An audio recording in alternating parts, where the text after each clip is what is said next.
இன்னும் கண்ணியத்திற்குரிய சகோதர சகோதரிகளே, தினந்தோறும் ஃபஜ்ர் தொழுகைக்கு பின்பாக திருமறை குர்ஆன் வசனங்களையும் அதற்கான விளக்கங்களையும் பார்த்து வருகின்றோம்.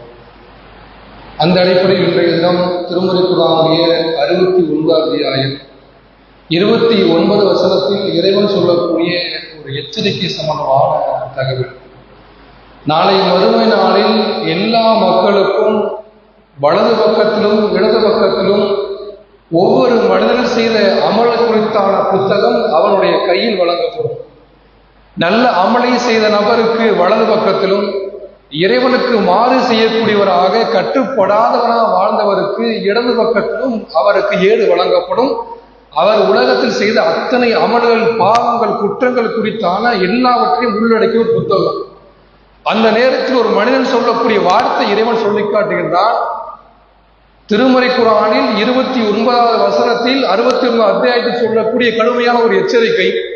இந்த புத்தகம் எனக்கு வழங்கப்படாமல் இருந்திருக்க கூடாதா என்று சொல்லிவிட்டு உலகத்தில் ஒரு மனிதன் எதையெல்லாம் பெரிதா எண்ணிக்கொண்டிருக்கின்றானோ அதை குறித்து பேசுகின்றான்.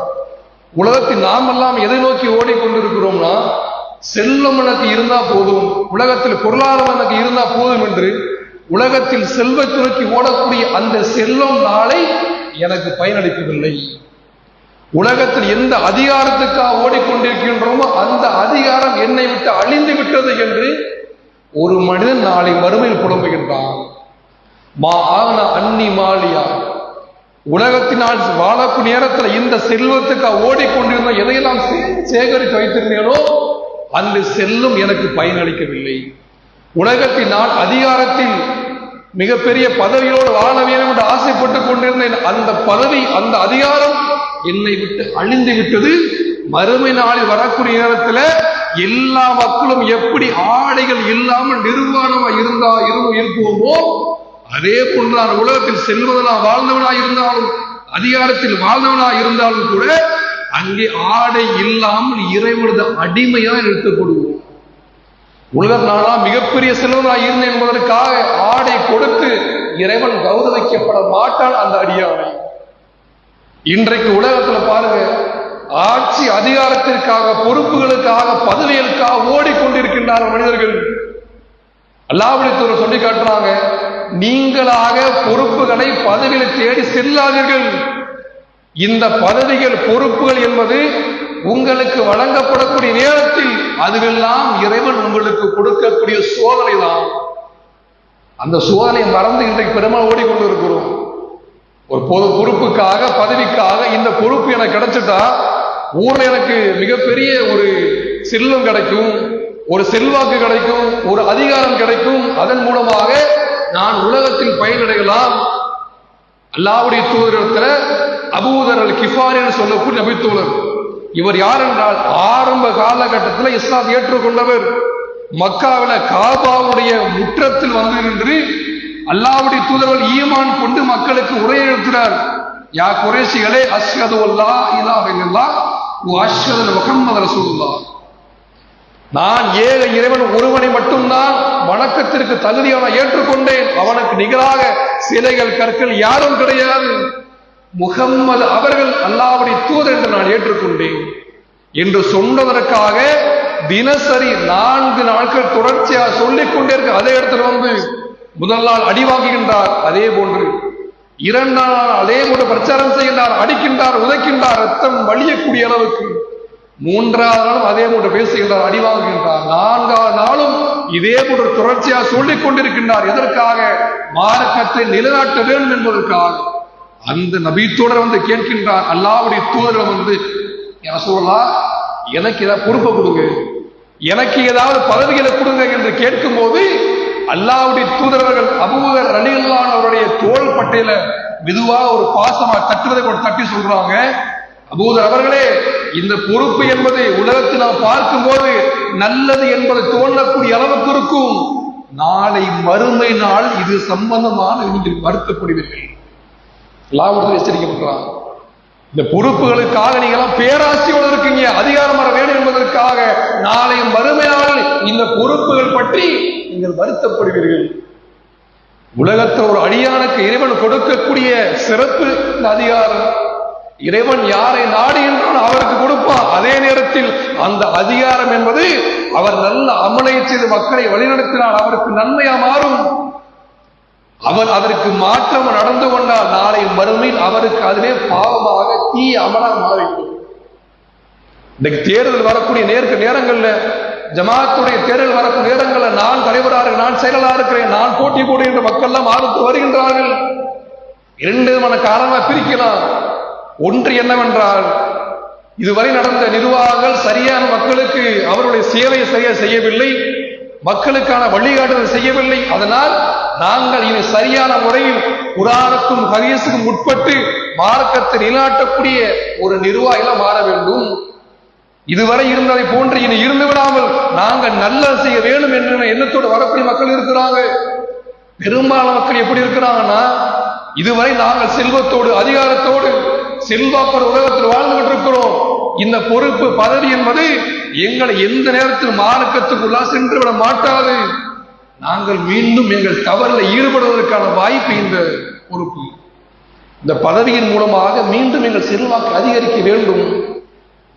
உலகத்தில் இந்த அதிகாரத்துறைக்கு ஓடக்கூடிய நாளை மறுமையில் இறைவன் முன்பாக நிற்க நேரத்தில் என்ன நிலைக்கு ஆளாவார்கள்? நிர்வாகிகள் யார் தேர்ந்தெடுக்கப்பட்டாலும் சரி, தேர்தல் யார் நின்றாலும் சரி, யார் வாக்களிக்கும் நபராக இருந்தாலும் நாம் யோசித்து சிந்தித்து பார்க்க வேண்டிய ஒன்று என்னவென்றால், இந்த பள்ளிவாசல் நிர்வாகம் இருக்கா இல்லையா? பள்ளிவாசல் நிர்வாகம் என்பது ஏதோ ஒரு இடத்துல ஒரு கடையினுடைய நிர்வாகத்துக்கு போன்று, ஒரு பள்ளிவாசல் ஒரு இடம் அந்த இடத்தினுடைய நிர்வாகம் என்பதை போன்று கிடையாது. பள்ளிவாசலுடைய நிர்வாகம் என்பது எப்படி என்றால், ஆழமா பதிந்து கொள்ளுங்கள் உள்ளத்துல, அல்லாஹ்வுடைய ஆலயம் இந்த பள்ளிவாசல். நாம் நிர்வாகிகள் தேர்ந்தெடுக்கப்பட்டிருக்கின்றோம் என்றால் அல்லாஹ்வுடைய மார்க்கத்தை ஏற்றுக்கொண்ட மக்கள், இறைவன் ஒருவனான் ஏற்றுக்கொண்ட அல்லாஹ்வை நம்பக்கூடிய மக்களுக்கு இறைவன் நம்மை பொறுப்பாளராக தேர்ந்தெடுக்கின்றான் என்றால், தேர்ந்தெடுப்பதற்கான வாய்ப்பு எனக்கு இருக்கிறது என்றால், நாளை மறுமையில் நாம் விசாரிக்கப்படுவோம்.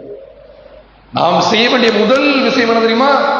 அல்லாஹ்வுடைய ஆலயம், அல்லாஹ்வுடைய பள்ளிவாசல், அல்லாஹ்வுடைய ஆலயத்துல, அல்லாஹ்வுடைய பள்ளிவாசல்ல அல்லாஹ்வுக்கு நிகராக யாரையும் வணங்கக்கூடாது என்பது முதல் கொள்கையா இருக்க வேண்டும். நீ பள்ளிவாசல்ல கயிறு கட்டி மக்களுக்கு மாற்றம் வரவர்களுக்கு அனுப்பி வைக்கிறார். அல்லாஹ்வுடைய பள்ளிவாசல்ல மவுலு என்ற பெயர்ல அல்லாஹ்வுக்கு இருக்கக்கூடிய அதிகாரத்தை அல்லாஹ்வுடைய தூதர், நம்மை போன்ற மனிதர், எல்லாவற்றையும் நம்மை விட சிறந்த ஒருவர், அந்த சிறந்த அல்லாஹ்வுடைய தூதர் அவர்களை இறைவனுக்கு நிகராக பாவத்தை மன்னிக்கக்கூடிய என்று இன்னும் பலவையான செய்ய சொல்லிட்டு போகலாம். மவுல என்ற பாடல்ல பலவையான மாற்றங்கள், இறைவனுக்கு இருக்கக்கூடிய அதிகாரம் அல்லாஹ்வுடைய தூதர் கொடுக்கிறாங்க. இந்த மவுலு என்பதும் மீலாது என்பதும் தர்கா வழிபாடு என்பதும் இஸ்லாத்தில் இல்லை என்பதை ஆணித்தரமாக நாம் முடிவெடுக்க வேண்டும். இத்தனை ஆண்டுகளாக தர்கா என்பது இஸ்லாத்தில் இருக்கக்கூடிய வணக்க வழிபாடு என்று மக்கள் எடுத்துக் கொண்டிருக்கிறார். முதல் நிர்வாகத்தில் வரக்கூடிய முதல் நபர்கள் செய்ய வேண்டிய முதல் விஷயம் என்னன்னா, இது எந்த நேரத்தில் நாங்கள் தர்காவுக்கு ஆதரவு கொடுக்க மாட்டோம். மவுலு நம்முடைய பள்ளிவாசல் எந்த பள்ளியா இருந்தாலும் மவுலு நம்முடைய பள்ளி இருக்காது, மீலாத கொண்டாட மாட்டோம், குர்ஆன் ஹதீஸ் உட்பட்டு மட்டும்தான் நடப்போம் என்று உறுதியேற்க வேண்டும். இதுதான் இஸ்லாமிய மார்க்கம். அதற்கு மாற்றமா இருந்து கொண்டுதான் இந்த மக்களை எல்லாம் வழிநடத்தி கொண்டிருக்கிறார்கள் தவறான வழிமுறை. ஒவ்வொரு நிறம் மாறிக்கொண்டே இருக்கிறாங்கல்ல, எவ்வளவு பெரிய செல்வாக்கு இருக்குது நம்முடைய ஊர்ல. பல ஊர்களையுமே ஜமாத்தார்களுக்கு என்று பல்வேறு விதமான செல்வாக்கு இருக்கு, பல்வேறு விதமான பொருளாதாரங்கள் இருக்கின்றது. இந்த செல்வத்தை கொண்டு, பொருளாதாரத்தை கொண்டு, செல்வாக்கை கொண்டு இவ்வளவு மக்கள் கஷ்டப்படுறாங்க. வட்டியில போய் மூலிகை கொண்டு இருக்கிறாங்க. வட்டியில் இருக்கக்கூடிய மக்கள் மீட்டெடுக்கக்கூடிய பணியை செய்யலாம் இல்லையா?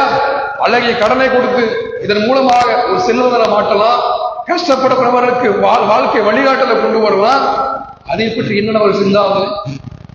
இதுக்கெல்லாம் மேலாக நம்முடைய இளைஞர்கள் என்று எந்த அளவுக்கு போதைக்குள்ள மூழ்கி இருக்கிறாங்க. நம்முடைய இளைஞர், நம்முடைய பிள்ளைகள், நம்முடைய பேரன்மார்கள் இருக்கிறாங்க போதையில. மார்க்கத்துக்கு வழிகாட்டு இல்லாம நம்முடைய சமுதாயத்தை பாருங்க. மற்ற மக்கள், பெரும்பாலான மக்கள் எல்லாம் 10th ரிசல்ட் வந்துடுச்சு, 11th 12th எல்லா ரிசல்ட் வந்துடுச்சு.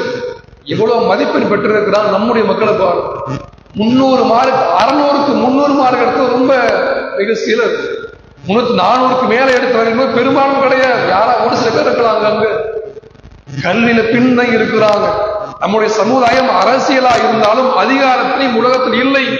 நமக்காக 3.5% இடஒதுக்கீடு இருக்கு, அதை பயன்படுத்த முடியவில்லை. வெளிநாட்டுக்கு வேலை செல்வதற்கு நம்முடைய பிள்ளைகளை அனுப்பிக்கக்கூடிய அளவுக்கு மாறிவிட்டது. இதை மாற்ற வேண்டும். நம்முடைய சமுதாயத்துக்காக நம்முடைய மார்க்க வழிகாட்டுதல் உட்பட்டு நாம் நடத்தப்படவில்லை என்றால் அல்லாஹ்வுடைய தூதர்கள் ஒரு எச்சரிக்கை செய்கிறார். புகாரியினுடைய 7150வது செய்தியில் இடம்பெறக்கூடிய ஒரு தகவல். என்னுடைய தோழலை என்று எல்லா சமுதாய மக்களையும் அழைத்து அல்லாஹ்வுடைய சொல்றாங்க, ஒரு அடியானுக்கு இறைவன் ஒரு பொறுப்பை கொடுத்திருக்கிறான். மக்களை வழிநடத்தக்கூடிய ஒரு பொறுப்பை இறைவன் அந்த அடியானுக்கு கொடுத்திருக்கிறான். அந்த அடியான் தன்னுடைய மக்கள் மீது அக்கறை இல்லாமல், நலன் இல்லாமல், அவர்கள் மீதான அக்கறை இல்லாமல் நடந்து கொண்டால் நாளை மறுமையில் சூனத்தின் வாடையை கூட நுகர முடியாது. எந்த பொறுப்பை நோக்கி ஓடிக்கொண்டிருக்கின்றோமோ அந்த பொறுப்பை இறைவன் கொடுத்த பின்பாக மக்கள் மீதான நம்பிக்கை, மக்கள் மீதான அக்கறை, நலன் இல்லாமல் அவர் வாழ்ந்து கொண்டிருந்தால் நாளை மறுமையில் எதை நோக்கி ஓடிக்கொண்டிருக்கின்றோமோ அந்த சொர்க்கத்தினுடைய வாடையை கூட நுகர முடியாது. லாபத்துடைய எச்சரிக்கை. பள்ளிவாசல் நிர்வாகம் என்றால் வெறுமனே கல்யாண கப்தர் கொடுப்பது, பள்ளிவாசலை அலங்காரம் செய்வது, யாரால் மரணத்தை விட்டு அவருக்கு ஜனாசா தொலை வைத்து குளிப்பாட்டி பள்ளிவாசல் இருந்து அடையாளம் இருக்கக்கூடிய கபரசலமுடைய அடக்கம் செய்ய வேண்டும். இது மட்டும் நிர்வாகம் கிடையாது. எல்லாவற்றுக்கு மேலான இறைவனை மட்டும் மனங்கிட கொள்ளைய சொல்லணும். மாற்று நபர் எந்த அளவுக்கு நாம் தாவா செய்திருக்கோம். குரானை ஒரு மாற்று நபருக்கு ஒருவருக்கு திருமறை குரான் கொடுத்திருக்கோமா? இத்தனை ஆண்டுகளை நாங்கள் ஒரு மாதம் ஒரே ஒரு திருமறை குரானை ஒரு மாற்று நபருக்கு கொடுத்திருப்போம். மார்க்கத்தை பிற மக்களுக்கு சொல்லியிருப்போம் என்று சொல்ல முடியுமா? அல்லாஹ்வுடைய வழிகாட்டுதலை இன்னொரு மக்கள் சொல்லியிருப்போம் சொல்ல முடியுமா? இதுவெல்லாம் இல்லாமல் வெறுமனே பள்ளிவாசல், தப்தரு, கபரஸ்தா என்று இந்த குறுகிய வட்டத்துக்குள் இருந்தோம் என்றால் நாளை மறுமையில் யார் தேர்தல் நின்றாலும் அவர்களும், யாரெல்லாம் வாக்களித்தாரோ அவர்களும், யாரெல்லாம் வெற்றி பெற்று மக்களுக்கு சரியானவர் நடந்து கொண்டாலும் இல்லாமல் இருந்தாலும் அனைத்து நபர்களும் விசாரணைக்கு உள்ளாவார்கள்.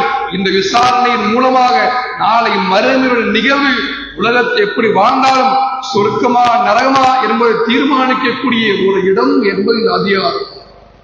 அதற்கு அந்த அதிகாரத்துக்கு உள்ளான வரம்பை மீறிவிடாமல் சரியான இறைவனுக்கு பயந்து நடந்து கொள்ளக்கூடிய வாய்ப்பை வளரகுமா நம் அனைவருக்கும் விடுவானாக. வாக்கு தவன் அல்ஹம்துலில்லாஹ். அஸ்ஸலாமு அலைக்கும்.